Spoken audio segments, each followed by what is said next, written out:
You swear affirm, tell the truth, the whole truth, nothing but the truth, so help you God? Okay. You signed this, you read it, and everything's accurate? Appointed the public defender.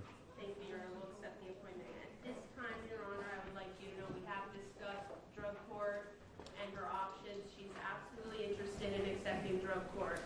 I believe she's 18 years old with no priors whatsoever, and she wants drug court. What we'd ask Your Honor to readdress today is her bond status, nothing else.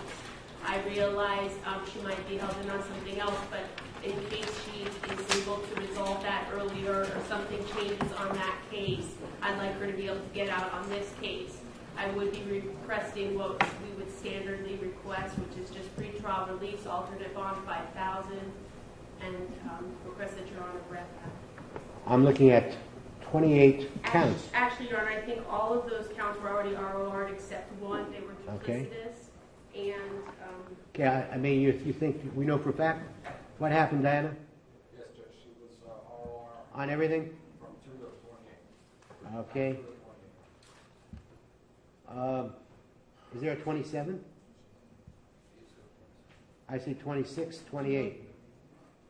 all I know is that I heard this state It was only. 26, I'm sorry. Okay, so on one of those counts, the last one, 26, there'll be a, okay, that's The first one. count one?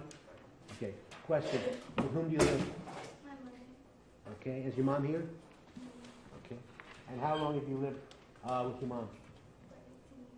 Okay, and where did you go to school? I can't hear you.